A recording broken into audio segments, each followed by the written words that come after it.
Kuna mtu mmoja nilikutana naye akana niuliza swala la mafanikio, kazi na utajiri katika upande wa Mungu na shetani unakuwaje. Nikawa namuelekeza nikamwambia kwamba watu wengi wanataka kufanikiwa, kuwa na mafanikio duniani, lakini bila kujua kwamba kanuni zikoje. Sasa swala la kufanikiwa kimwili na kwa njia ya Mungu au kwa shetani ni swala gumu sana, ni swala gumu. Utajiri ni jambo la kiroho sana. Ni agano ambalo mtu anakuwa anaingia na Mungu. Ni mfano kama alivyokuwa Mfalme Suleiman hivi. Ndio maana Bwana Yesu Kristo anasema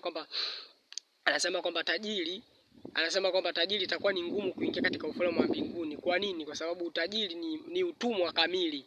Lakini pia anasema pia Bwana Yesu Kristo kwamba tajiri hamwezi kumtumikia Mungu pamoja na mali. Akiwa anamaanisha kwamba mali ni utumwa kamili. Yaani mtu anakuwa anaingia agano kamili la kutumikia mali, iwe kwa Mungu au kwa shetani, pamoja na sadaka zake atakazokuwa anatoa. Ni swala gumu sana. Sio jambo rahisi kama ambavyo watu wanafikiria kwamba anaweza tu kuwa tajiri au kuwa na mafanikio. Ni mtu atakuwa anafanya sana kazi, lakini pia lazima atakuwa anatoa sana sadaka na atakuwa anafanya sana ibada. Sio kawaida, ni jambo gumu, kwa sababu hapo lazima utalazimika kutoa sadaka nyingi sana, utalazimika kutoa vitu vingi, utalazimika kufanya sana kazi. Ni utumwa ambao ni mgumu sana, yani ni utumwa kamili. Kwa hivyo kama unataka kabisa kufanikiwa uwe tajiri kabisa, yani ni utumwa kamili ambao una michakato mingi na michakato mirefu sana.